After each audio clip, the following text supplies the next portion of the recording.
Is a yeah. All right. So, welcome everybody to the Chasing Larger Sports Stories podcast.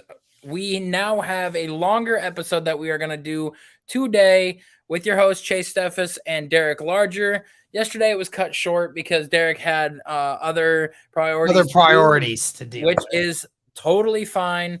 We all live separate lives outside of doing what we love to do. So, without further ado, let's get into it and start it off with the first topic. So, Derek, with you being a Colts fan, you have lived in the turmoil of having bad quarterback play the past 2 years and terrible coaching decisions for the past 2 years. What did you think of the Colts' performance for week 1?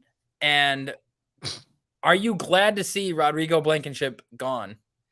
Well, I mean, I'll be completely honest. I'm still kind of shocked over the fact that we tied in an overtime. You ask any of the Colts players about that, and they would tell you that they're pissed off that it ended in overtime like that on a tie. Like they wanted to keep going so that they could either lose or win by their hand. Especially since the Colts felt that they had all the momentum on their side to be able to do something like that. But still ended up not being the way that they wanted. And obviously Rodrigo, we'll talk more about like the best individual performances and whatnot of the week. But that's the one specific one that when we're talking about like best and worst performances of the week, definitely think that Rodrigo Blankenship deserves the worst of the week. Okay. So let me explain why for anyone that didn't watch the game. And hello to everybody saying hi to Chase's new puppy. She's a cutie. Juniper. Oh my gosh. It's so cute. Blankenship. So going into that, so he had 2 field goals made in the early part of that game. And so here's where it gets bad. So it's the last minute and a half of the fourth quarter. Blankenship kicks the ball out of bounds on a kickoff, putting the Texans at the 40-yard line when it was a tie ball game. So all the Texans needed to do was get 25 yards, and they were within range of a field goal. And thankfully enough, the Colts defense was strong enough to not allow them to have one. And then it went into overtime, and then Blankenship decided to, like, once wasn't bad enough, let me do it again, kicked it out again out of bounds on the kickoff where the Texans got the ball first, starting overtime at the 40-yard line again. Thankfully, Kwity Paye got in the backfield several times and was able to have 2 sacks in overtime of that game. And then the Colts get the ball back. Colts go all the way down the field from the 10-yard line all the way down to the opposite 30. Give it plenty of range for Rodrigo Blankenship to nail the game-winning field goal. Sounds like a recipe for success, right? Wrong. He missed it again. Went right, way right, and then the Colts ended up losing because there were like 30 seconds left. And it almost cost us again because when he missed it, there was still like 30 seconds left on the freaking clock, and they had the ball at the 35-yard line. If it was any better of an offense, then we would have lost. There was about 3 different scenarios where Rodrigo Blankenship could have cost us the game, and inevitably did cost us the game and cost us a win. So therefore, that was why he was cut by the Indianapolis Colts yesterday. And thank God, because now we can hopefully have a kicker who won't falter under pressure, having to kick a 45-yard field goal under pressure. That's just me. But it's kind of funny how the AFC South had 0 teams win. 0 teams win. Only 2 teams tie. 0 teams win. That is insane. And the Colts are going to insane. start off 0-1. It was almost the same way with the it was the NFC West with the Seahawks, the 49ers, the Rams, and the Cardinals. Cardinals lost, Rams lost, 49ers lost, but thankfully the Seahawks took advantage of some terrible coaching by the Denver Broncos and ended up beating and spoiling Russell Wilson's return to the 12th man stadium. But that's it for that one. We'll move on from now. But so an injury news coming out. We heard from about Dak needing hand surgery. He had the hand surgery yesterday, and apparently it was a lot more. It was a lot easier than what people were expecting. And now, instead of it being a potential 4 to 6 weeks, I'm hearing from Coach McCarthy that it could be simply just a 8 to 10 day rehab performance. So there is potential that he could be back by week 4. So, people are wondering like, oh, so it may not have been quite as bad as what some people would have assumed. So, I mean, how lucky would the Cowboys be, Chase, if they were able to get him back by week 4 instead of like week 7 or 8? Well, honestly, we've seen that the Cowboys can't function very well without Dak. We've seen that in the past couple of years where, he's been injured.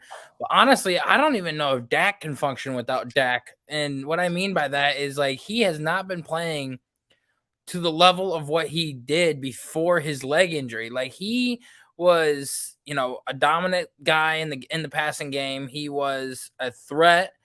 Somebody you would want to be scared of, but now he goes out there, he looks timid, he looks scared to get hit, he looks like he doesn't want to make the big plays, doesn't want to take off and run and everything. Like he is showing that he is scared to play, and that's just something that he needs to overcome. Obviously, sustaining all these injuries is not something that you want as a quarterback in the NFL, taking all these hits constantly, but like he needs to step up and show his team that he's still there, because right now that team desperately was missing Amari Cooper, and Dak is desperately missing himself because, he showed that he was nowhere near his old self.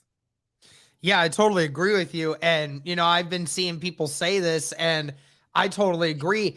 I mean, from what we saw from the Cowboys this last week and what we've seen from the injury sake and how they performed as a team, honestly, this team probably be lucky to win 8 games this year. I mean, in totality, I mean, their offensive line can't protect Dak. Dak just keeps getting hurt. Obviously, the 2 weapons that they have in CeeDee Lamb and Dalton Schultz apparently just doesn't seem to be enough. And I mean, you're tied down with that massive contract from Zeke. And then this defense, I just don't know how good this defense is actually legit going to be. So at the end of the day, I think that this is going to be a team that's going to struggle, but they are getting some good news that their franchise quarterback is going to be back probably sooner rather than later than what we originally thought. And one thing we don't really necessarily have to mention, we did talk about the Justin Simmons apparently got hurt in the game and said he's going to be out for several weeks. So that's a big blow to the Denver Broncos defense. And we didn't talk about TJ Watt's injury, which is something I definitely wanted to get to yesterday, but I just couldn't. But TJ Watt went down in Sunday's game, and everyone was thinking it could have potentially been season ending. But thankfully, we're getting news that from TJ Watt himself saying that he'll be back. So great to hear that. They're suspecting that he could potentially be back by week 8, which is definitely a big thing for the Steelers because, I mean, Chase, when you're looking at that game in the first half when he was playing, he already had 1 sack and he had an interception in that game and had 2 tackles for a loss. He was making life hell for Joe Burrow in that first half when he was in there, and it's obvious showing what he was doing. I mean, how big of a loss will it be losing TJ Watt on that for 6 weeks, maybe even 7? It'll be a huge loss because, now that you don't have to worry about TJ, you don't really have a second guy that steps in and that you're like absolutely scared of. So you could have somebody step in and they'll be double teaming Hayward and double teaming Highsmith. And then that'll leave, a one-on-one with whoever it is that they got in there that's blocking or that's trying to get by. There's a lot of teams that are going to exploit that. And I look for the Steelers to, have a few losses coming their way because, Watt is a big reason why teams get like in trouble and get pressured because he goes after the quarterback. He stops the run because he gets in the backfield. And now that you don't have to worry about that, they could ground and pound, or they could like pound it through on the ground. They could drop back and not have to worry about somebody coming, and they could light up their defense. Like they don't have that good of a secondary other than Minka Fitzpatrick. Their linebacker core is Their defensive line is their strongest suit, and that's the reason why they've been staying in a lot of games, is because their defensive line and Minka. And without TJ Watt, it's a big blow to their defense. A big blow. Absolutely agree. I mean, TJ Watt's been in the top 10 best players in the NFL for a few years now because of the impact he has. And you're right. I wonder if the Steelers will find someone to be able to take over that role. It'll be interesting to say the least, but let's kind of get into some of the biggest team winning performances. We're going to talk about the worst losing performances and the best winning performances. We don't have to talk about every single one here, but Chase, out of any of the teams who won this week, what's one that stands out to you? I may sound being biased here, but I'm going to say the Cleveland Browns. They without their starting quarterback, without, with everybody saying Jacoby Brissett is not the guy. He can't really. He's got a noodle arm. He can't really throw. He's just a game manager. Baker's gonna light up that defense and light up that team. The Browns came out and for three quarters were like basically in the backfield, getting to Baker, getting the pressure on, stopping Christian McCaffrey. Hanging in there. And then when it came down to it, a rookie kicker that we had got in the 4th round of this past draft stepped up. He went 4 for 4 on the day, had a 58-yard field goal, and made it to sink a win for us for the first time in 18 years. And I think that the fact that we were able to put the offense, defense, and special teams in play and make this happen and get the win shows a testament to how well these guys were not willing to give up and not willing to lose this game. And kudos to Cade York for winning offensive or winning special teams player of the week. So that's one of them that sticks out to me. Another one is the New York Giants. Obviously, they were down by 14 points. Normally in the past, that is a game that they lose out of 20 times. They lose that 20 times out of 20, especially with the coaches that they've had in the past. And, but it just goes to show you that they were fighting. They were clawing their way back. Saquon Barkley was healthy and finally running the ball like he was. And then for Brian Daboll to be gutsy and go for the 2-point conversion there and get it with Saquon was huge. That just goes to show you how this Giants team is much different under Brian Daboll than what they were with Joe Judge and Pat Shurmur. Those are two of the performances this week that stuck out to me. Yeah, you could definitely see the difference in how the players reacted to the coach and the way that they won. Ironically enough, the two games that you picked, the two longest streaks in the NFL that didn't end up winning a season opener, like the Browns, like you said, they haven't won a season opener since 2006. And ironically enough, I saw somebody put this on TikTok, said, this is the first time in the Browns history that they're going to be able to put a 1-0 tweet up on Twitter, because at the last time they won a season opener, Twitter, Facebook, and Instagram hadn't even been invented yet. So it's the first time that the Browns will ever be able to put that out there. So that was pretty freaking funny. And yeah, you stole mine with the Giants. I mean, yeah, talk about the most stunning one of them all, right? I mean, the Giants just looked like a very different team there for sure. You certainly hope that the attitude in that building is finally starting to change. My two that I'll go ahead and go with, for the same reason we went with the Giants, I'll go with the Chicago Bears, their win over San Francisco. I know San Francisco had a bunch of different guys out in that game. And, with the way that the way things go with the weather that it was, I mean, it was full of freaking rain and all of this stuff. And, you had a bunch of guys who were wondering if they could even play. And then, San Francisco, I mean, they ground and pound, man. I mean, their offensive line, the way that they do things, I mean, that's their game. And Chicago pretty much did it against the 49ers and showed that, Justin Fields can lead this team. And I think the attitude was different there. I would say maybe even you could bring in the Dolphins one. I mean, I wouldn't necessarily say it too much right away, but definitely the Dolphins showed that they have something in them. And then I think another thing that we saw, the feel-good story of the week as well, was the Seahawks over the Broncos. Nobody expected Geno Smith to play the way that he did, even though he had the fewest passing yards in the entire NFL this last week, tied with Aaron Rodgers, actually. Just the way that they were able to move things around was definitely very good. Now let's go on the other side of things, from best winning performances to the worst losing performances. And I'll go first. I will say that the worst loss of this has to be the Cincinnati Bengals. The worst one has to be the Cincinnati Bengals. 4 of their first 5 possessions resulted in turnovers. I mean, they looked terrible in the first half of that game. And then on top of it, had 2 different opportunities at the end of the game to win and ended up missing both field goals, which would have won them the game. So, I mean, there were so many different opportunities that the Bengals should have won that game, but they ended up losing because, of the way that they played early in the game and couldn't capitalize at the end. So that was definitely the worst loss of the week for me. And then I would say the next closest one, it's got to be Green Bay for me. I mean, not just the fact that they lost, it's the way that they lost.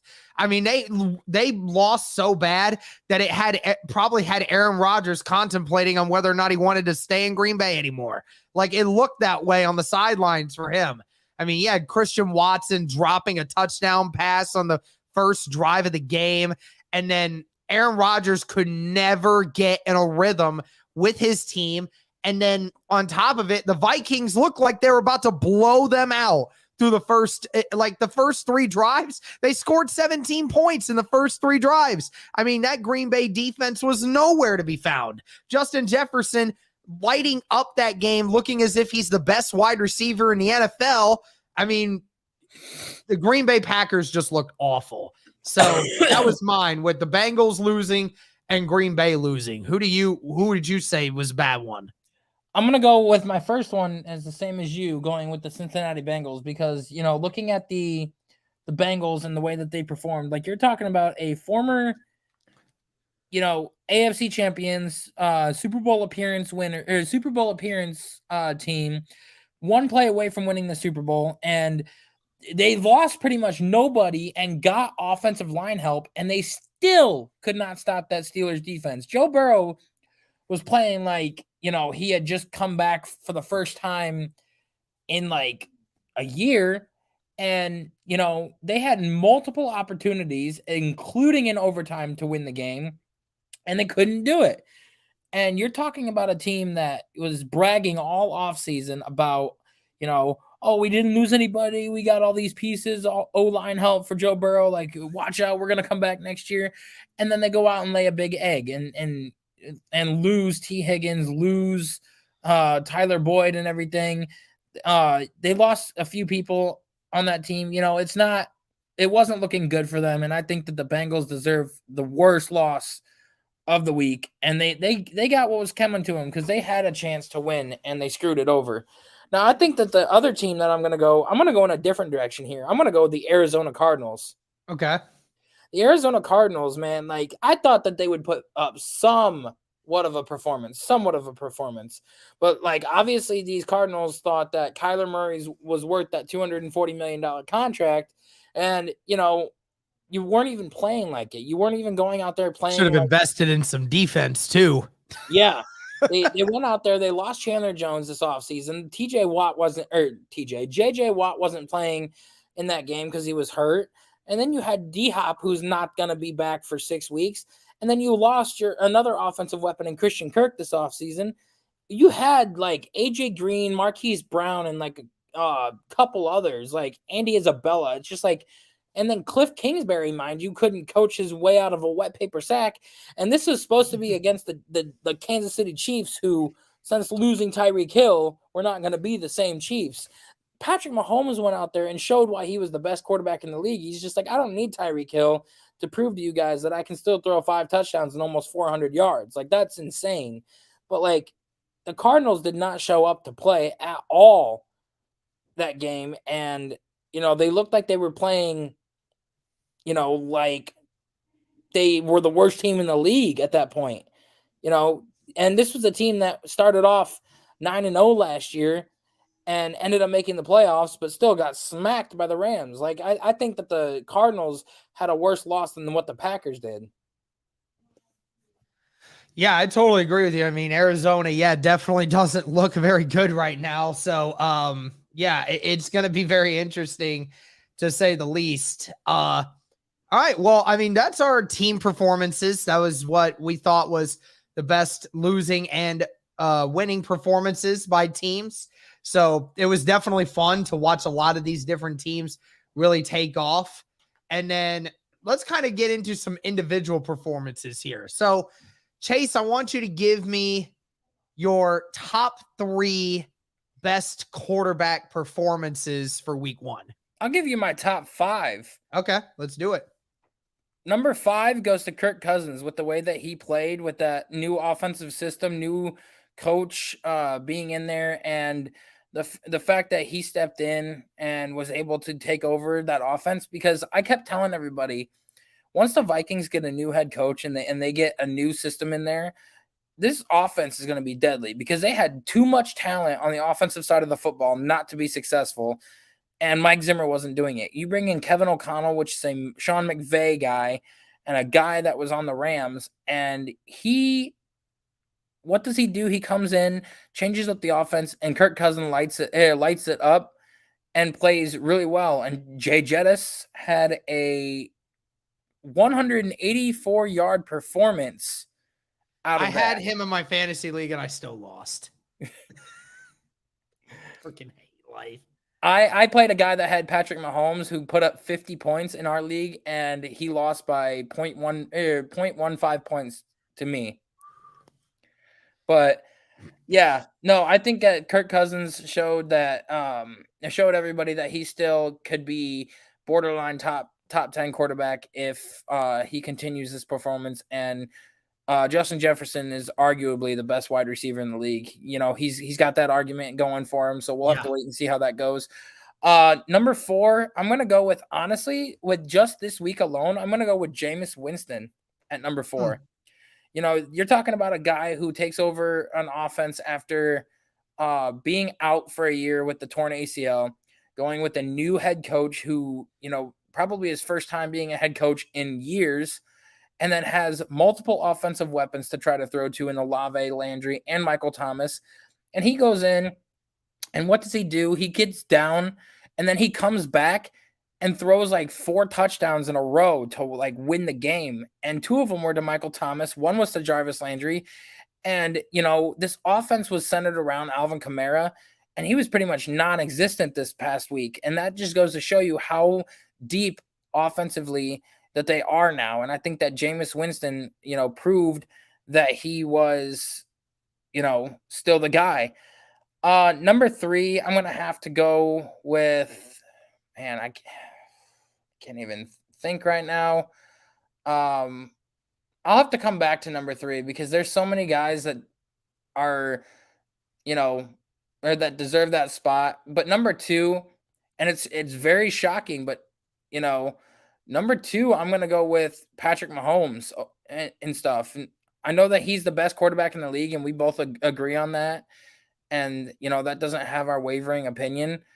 But with the way that he performed and how everybody was dogging on him, saying that he wasn't going to be the same without Tyreek, the offense is going to go nowhere, they're just going to double team Travis Kelce and everything.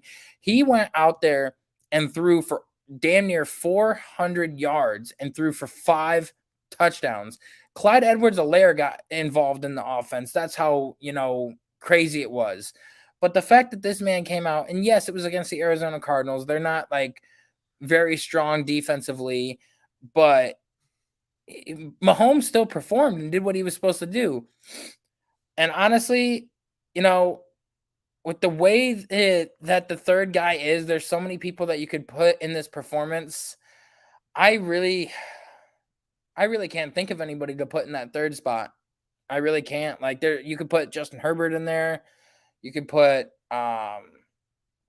you could honestly put Derek Carr, even though he lost, he still performed pretty well considering what he had. Jared Goff. I'm honestly gonna go with Jared Goff at that third spot, just because with what he was able to do with the Detroit Lions, and the fact that he was down by like 21 points and he came back and they lost by 3 points to the Philadelphia Eagles. That was an insane performance that he put up and everything. So, I probably got a different guy than what you do. And then my number one guy, Josh Allen. Josh Allen went out there and made an argument for people, letting him know that he is out to try to win against Patrick Mahomes this year, because right now those two are going to be battling it out. But Josh Allen had the best performance out of anybody coming out there, going against the Rams defense, who we all thought was going to be a top-tier defense, going up against Jalen Ramsey, who we all said is the best corner in the league, and we agreed on it. And he went out there and made it look like it was, he was just playing the Texans when he was really playing the Rams. Like, he made it look easy, throwing to Gabe Davis, throwing to Stephon Diggs, throwing to, just a bunch of different people. And to me, he had the best performance of the week. Mahomes and him are right up there, neck and neck. I can't be mad for either one of them, but for this week only, I'm going to have to see how it is this next week. But for this week only, I'm putting Josh Allen over Patrick Mahomes for the best performance. I can see why you would say Josh Allen specifically. He and one other quarterback were the only two quarterbacks that had 0 passes that were turnover worthy. So even though he had 2 turnovers, it was because his receiver dropped the ball both times. So at the end of the day, like, that's not his fault.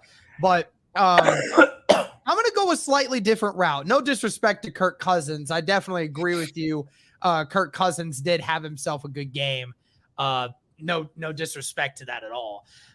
These first 2 guys that I have, though, I'm going to go with it just because of what you saw out of them that nobody was expecting. And number 5, I'm going to go Geno Smith.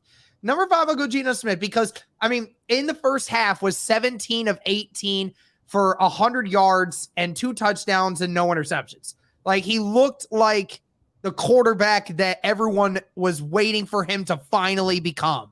That was great to see him execute the Seahawks game plan the way that they wanted. He did it almost absolutely perfectly. Yes, the numbers aren't crazy, but he did what was necessary for them to be in a position to win. And I thought that is why I deserve to put him here at number 5. Number 4, I'm going to go Daniel freaking Jones.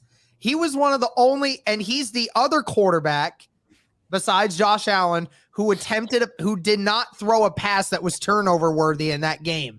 So again, the numbers don't add up, but when it comes to Daniel Jones being effective, because we have said it time and time again, Daniel Jones a lot of times does not take care of the football. He took care of the football in that game. Again, it kept the team in a position to win. He executed what they needed to be. And, if that meant Saquon Barkley had to be the hero of the game, then so be it. But Daniel Jones didn't cost them the game. He actually helped them in the game. And that's impressive going up against a solid defense in the Tennessee Titans. So he's my number 4. Justin Herbert, number 3 for me. Herbert went 26 of 34 for 280 yards, 3 touchdowns, no interceptions. Again, looking like the quarterback messiah that we always dreamed of, right? We're talking about probably the next 3 quarterbacks that are going to run the NFL over the next 10 years. It's Mahomes, Allen, and Herbert. What about Burrow? Well, Burrow is definitely in there, but I'm saying on that pedestal of tiers, Justin Herbert's up there. And That's then the guy you wanted the Colts to get, man. Yes, I know. I was saying that, and people called me crazy. And look at what he's doing. But whatever. Put him on the Had a Colts, great, man. It's a wrap. It is a freaking wrap. bro. I can't believe that we didn't get him. I just saying. I felt like if Valor would have tried to trade up, but that's all it is. Anyway, number 2 for me, Josh Allen. Like I said before, he made light work of the Rams. He made that look easy.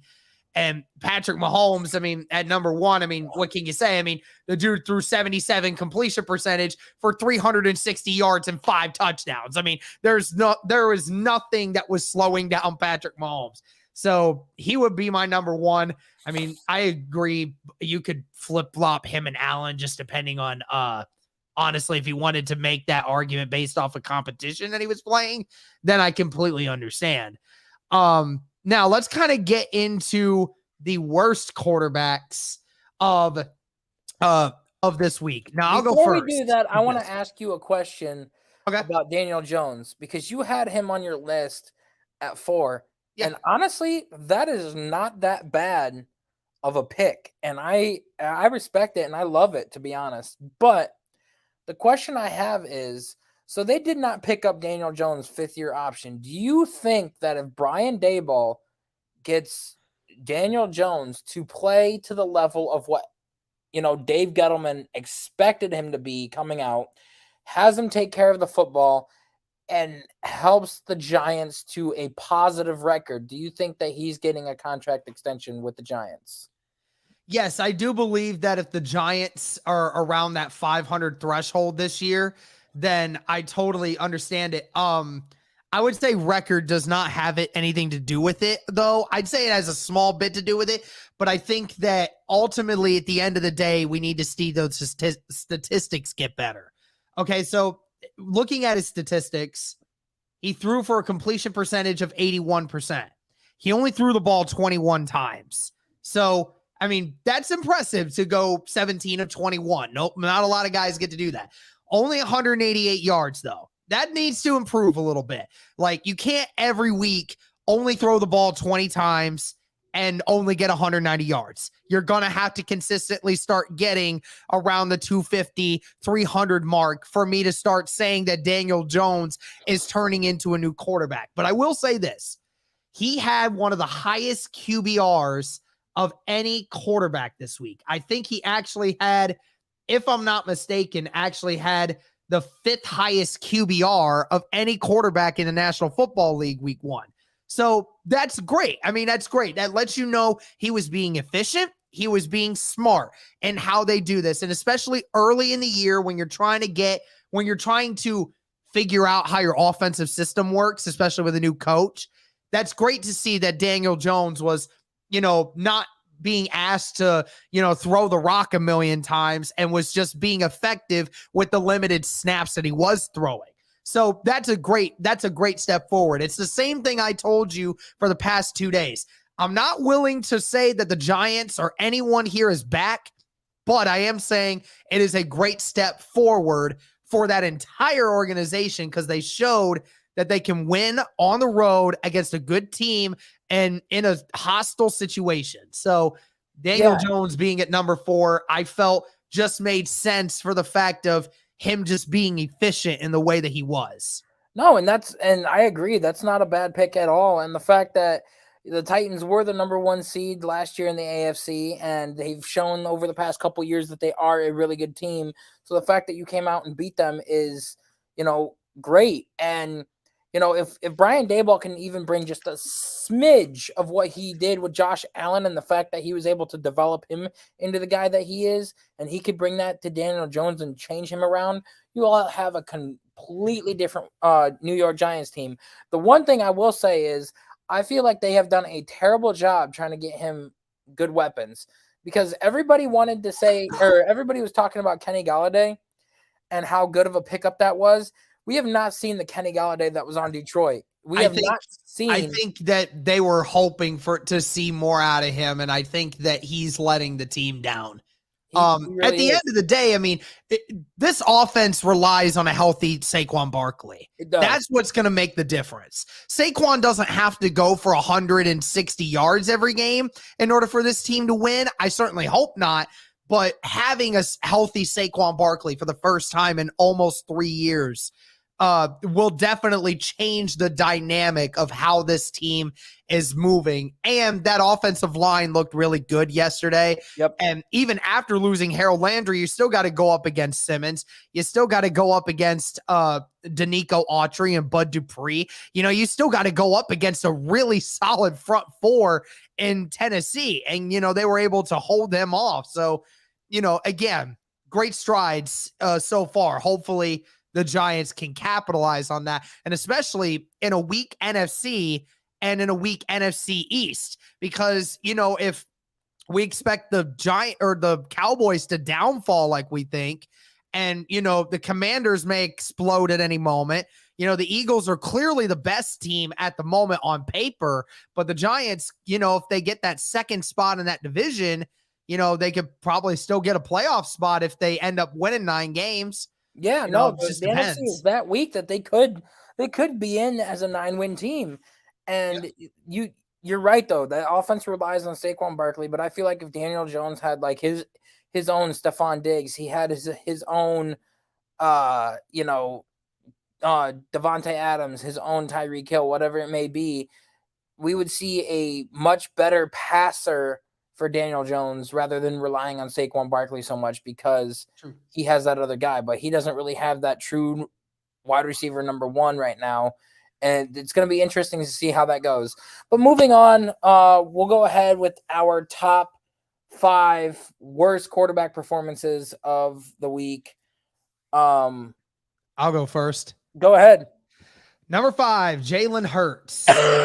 Even though the Eagles won, Hurts only completed 56% of his passes and had no touchdowns in this game.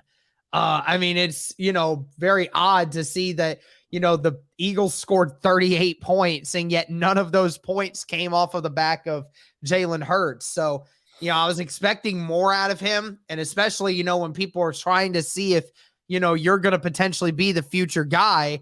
And, you know, it just certainly wasn't a great start of the year. Even though they scored a lot of points, I mean, he didn't contribute a whole lot to that offensive success. Number 4, Trey Lance. Now, again, I understand the situation that he was in with, when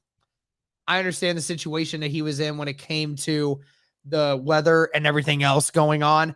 But, you know, Trey Lance only completed 46% of his passes, only 164 yards, had 1 interception.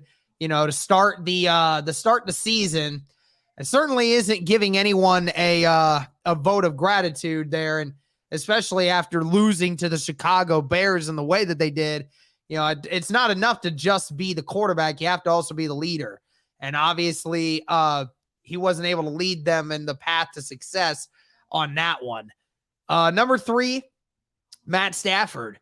Matt Stafford had one of the worst QBRs of any quarterback this first week. And I know he was playing against the Bills, but I mean, they were at home. They had the majority of their offensive guys still back and ready to go. And he just didn't look the same. I don't know what it was. I don't know if he was not feeling it. I don't know if he was hurt. I don't know if like the Bills defense is just that good that now even Matt Stafford's just not good enough against him anymore. But he did not look like the same Matt Stafford that we remember from the Super Bowl back in February. So that definitely deserves it right there. Number 2 for me, Joe Burrow. Joe Burrow, again, 4 interceptions in that game.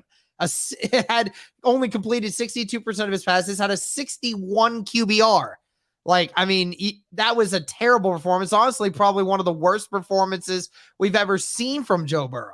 And he threw the ball 53 times in that game, Chase. 53 times. He threw it more than any other quarterback in the NFL this week, and still only had 4th most passing yards. And I mean, it was just not one of those games. And I understand it was also the offensive line being really bad as well. But Joe Burrow just didn't seem to have that same charisma in this game that we were expecting from him. And then number one, it has to be Aaron Rodgers. Has to be Aaron Rodgers. Again, I said it in the beginning of the podcast, when Christian Watson ended up dropping that touchdown pass, things would have been a little different. But he went 22 of 34 for 195 yards, had one interception, not a single touchdown, and he got sacked so many times in that game. He just didn't look like he was sacked 4 times in that game. And I just he didn't look like the same Aaron Rodgers that we're used to seeing, the guy that can make plays. And, it's making the argument of, Devontae Adams leaving him it's giving more merit that Aaron Rodgers needed Devontae Adams more than anyone really knew. Okay. I pretty much got a lot of the same guys. There's one guy that I've got differently on here that you don't have. And pretty much everybody else is the same except in a different order. But I'm going to go with 5 as Trey Lance. Obviously this guy was really hyped this offseason, expected to play a lot or have a lot of, influence and emphasis on the way that the 49ers played, but there was just so many damn penalties that they had. The team looked undisciplined. They were going out to the line, not ready to hike the ball. They were, going through the motions. They were using Debo more as a running back than they were as a wide receiver. And I don't know if the freaking monsoon that was going on in Chicago was causing Trey Lance to, not play that well, but he did not look like he was ready to be an NFL quarterback quite yet, and looked like he could use a lot of work. With that being said, I think that this next week he'll probably be doing a lot better, but we'll have to wait and see. Number 4, however, goes to Derek Carr. This is a guy who did get Devontae Adams, who is arguably the best wide receiver in the league, and at the time that we said it, we did our picks. We said that he was.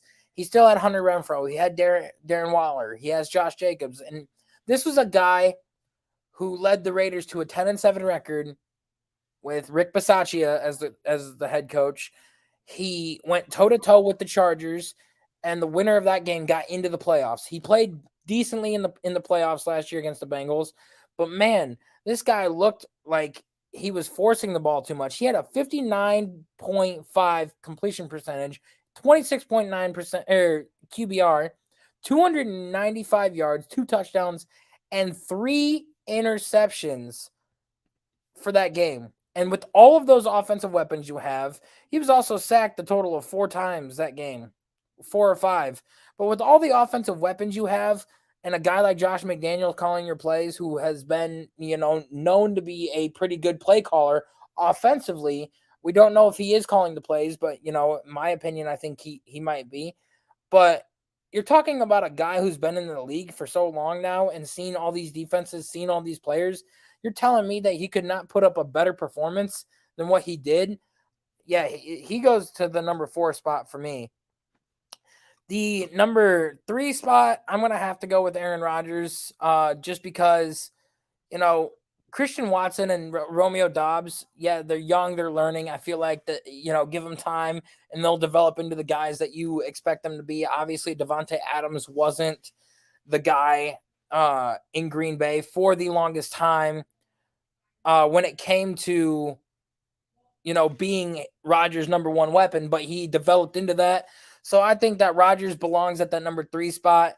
Matt Stafford is going to be in my number 2 spot. I think the elbow tendonitis that he was feeling in the preseason was getting to him, and he did not look like you said. You literally said this. He did not look like the Matt Stafford that we saw back in February. Did not look like the guy that we expected him to be. And we honestly expected a better performance out of Matt Stafford compared to what it was. And then my number 1 guy, it's going to be the guy that he was playing against in the Super Bowl, Joe Burrow. You're talking about a guy who had 4 interceptions, got sacked, I think, 9 times. Somebody that was playing like absolute trash all game until TJ Watt went out.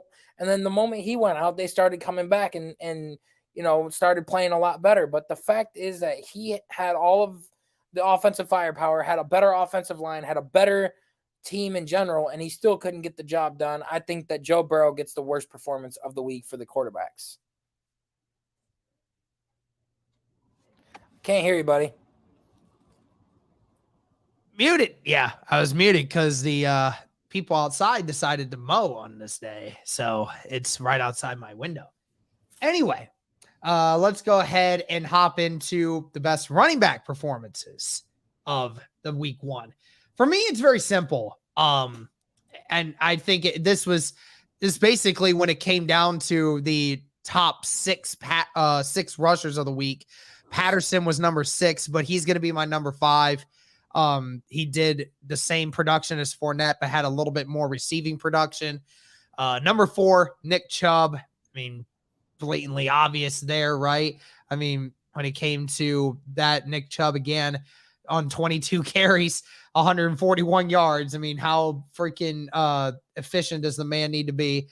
DeAndre Swift, number 3, easy, 144 yards on only 15 rushes, was just absolutely lighting it up against the Eagles defense. Number 2, Jonathan Taylor for me, 31 rushes for 161 yards and a touchdown. And number 1 has to be Saquon Barkley, had 164 rushing yards on 18 attempts.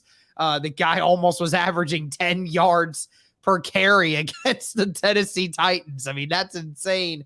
Just think that's what the NFL is going to have to look forward to with Saquon Barkley being healthy again. So that's my top 5. Chase, do you have any objection to that list? No, I would say that I'd probably put Fournette at 5 if I had any change. But if you're going based off of just rushing yards, I would say yeah. And going off of that, Barkley, like you said, having a healthy Saquon Barkley is going to be a night and day difference for the NFL this year, and going to show you how how good of a running back he actually is and truly can be. And I think that he could fight for Nick Chubb and Jonathan Taylor for that top spot this year. Junie, okay? Yeah. All right. Well, when we look at some of the running back performances that were kind of a disappointment, I guess I can look at it. I probably won't. I don't know if I go like in order here, but come here, baby. I would definitely say a couple of bad performances because I don't really know how to like judge these based on top 5 or whatnot. But definitely Najee Harris is in there. 10 carries for only 23 yards. I mean, that was terrible given what we're expecting from Najee this year. I would say Ramondre Stevenson, only 8 carries for 25 yards. I would say probably the number 1 most disappointing thing that I saw was Christian McCaffrey. 10 carries for 33 yards. Are you kidding me? And Brown's defense stopped him. Ooh. That's terrible. Absolutely terrible, especially when you're talking about, what the man is supposed to be doing this year. I'll say this. You know what? I will give the worst performance of the week. You know who it is? Cam freaking Akers. And you know why I say that? He got me no fantasy points because freaking Stevenson or Henderson, Henderson decided to get 18 rushes in that game, and Cam Akers got two rushes and got no yards on both rushes. And they said a big reason why he didn't get anything is because in the pass blocking opportunities that he had to protect Matt Stafford, he did not do jack shit. So thank you, Cam Akers, for getting me absolutely shit in my fantasy league. And you were the first person that I dropped. Do you know who I replaced you with? Your freaking guy who got all the snaps, and Henderson. All right. You got any other running backs in this that you would say is bad? No, I agree. McCaffrey. I agree with Akers. Penny did not perform as well as I thought he would. Rashad Penny, I thought he would do a lot better compared to, or comparing the fact that he did not perform. But I'm also going to go with Zeke Elliott and Tony Pollard. Both of them performed terribly for the Cowboys. They did not, do very well rushing the ball. And I think that one of the guys that goes badly for the chances that he got, I'd say James Cook. James Cook for the Buffalo Bills had, I think, 4 rushes, and he had negative yards. So, you have four carries and you get negative yards. That's insane. Like, how the hell do you have 4 carries and have negative 2 yards? Truth. Like, that's absolutely insane. All right, so moving on to the last topic of the week, we're going to go with this week's picks. We're going to go through and pick this week's winners. Derek, who's up? Am I up by 1 or are we tied? We are tied currently, my friend. We both went 6, or no, we both went 9, 6, and 1 last week. Yeah, we both did. I'm gonna put this up just so that way, and then that way I can keep track of this. So this was week 1 that we had this. You want to help me make some picks? Week 2. She's gonna help me make some picks. Sounds good. Well, let's see here, and then she's our official mascot of the Chasing Larger Sports Stories podcast. Yes, sir. All right. Here we go. So, just that way we know. So, we have the first game is the Chargers versus the Kansas City Chiefs. Who do you have in this game? Chiefs. Going the Chiefs? Yep. Okay. I think I'll probably agree with you on this one. Keenan Allen is out for this week. Yeah, Keenan Allen's out for this week. That's one of the big weapons. And, at this moment, I just can't pick against them at this moment. Miami versus Baltimore. Miami. Going with Miami? I am. All right. Out of all the teams that Baltimore played last year, this was one of the teams that had beaten Baltimore when Lamar Jackson was healthy, and when the Ravens team were clicking on all cylinders. And this is when they were 1-7 before they went on their win streak. So I'm going with Miami again this year. All right, I'm gonna go with the Ravens. I'm gonna go with the Ravens in this one. I think the Ravens being at home, I think they'll have a chance to win this one. Okay, so the Jets versus the Browns. Do I even need to ask you this one? Junie picks the Browns. Okay, good. All right, makes my job easy. I'm gonna go the same way. Washington versus Detroit. I'm gonna go with the Lions. So is Junie. She's gonna go with the Lions on this one. Okay, you're going with the Lions. And I think I'll go with the Lions as well. I think they'll actually be able to capitalize on some things that the Jags weren't able to. Indianapolis versus the Jaguars. I'm going to go with the Jaguars. Okay. I am going to go with the Colts. Wow, you lied to me. You said no, I'm doing it just in spite of you. And because look, it's my team. I have to pick them here, but we'll see how it goes. Anyway, Tampa Bay versus the New Orleans Saints. You said Green Bay and the Saints? I got the Saints. Tampa Bay and the Saints. Oh, I got the Saints. Saints? Yep. Okay. Yeah, I'll go Saints here as well. I think normally when they play each other, normally the Saints win at home and then the Bucks win at home. So that's normally how that goes. Carolina versus the Giants. I'm going to go with Carolina. Saquon Barkley was on the Manning telecast this Monday, and that Manning telecast curse is going to go in effect again. So I'm going to go with the Panthers. Yeah, I'll agree with you there. I think Carolina will get its offense going a little more this week. And I think with the Giants being on such a adrenaline rush from the first week. I think that they're going to kind of come back down to earth just a little bit here. New England versus the Steelers. Oh, I'm gonna go with New England. You know, Bill Belichick is still the head coach of that team.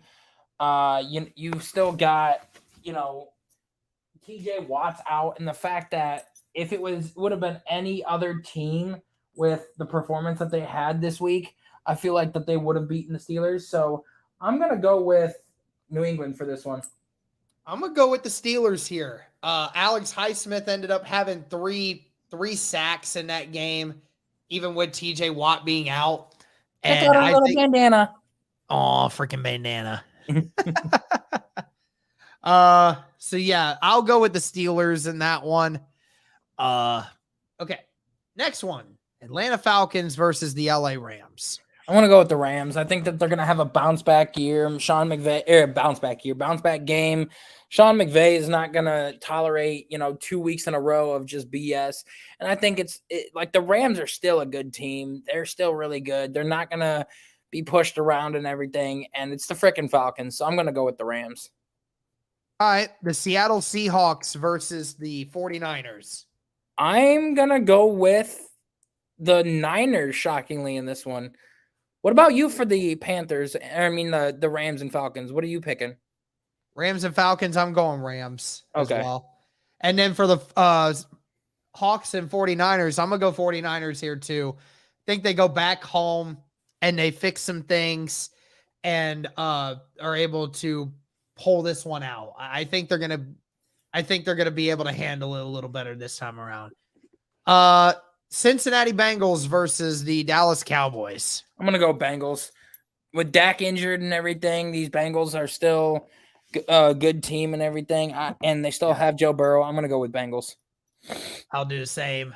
The Houston Texans versus the Denver Broncos. I'm going to go with Denver. Okay. I will go Broncos as well. I think that they'll end up pulling it out. I just don't trust. I don't know what Houston's game plan will be against them at the moment. The Arizona Cardinals versus the Vegas Raiders. I'm going to go with the Raiders. Yeah, I think I'll go with the Raiders here too. They looked solid against the Chargers, even though they lost. So I think that they'll still pull out the win there. Chicago versus Green Bay. I'm going to go with Green Bay. Okay.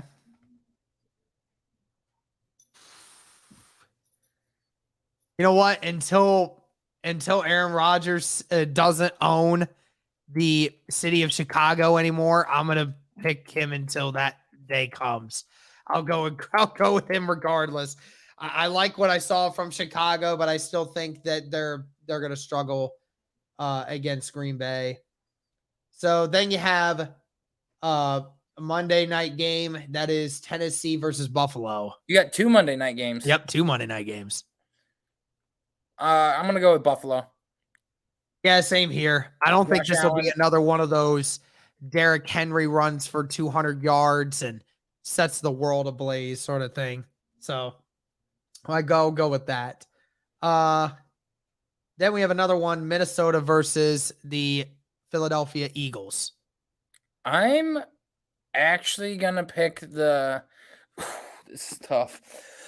This is tough because I had Minnesota in my other pick'ems like that I have for the people at work, but part of me wants to go with the Eagles on this one. Oh my gosh.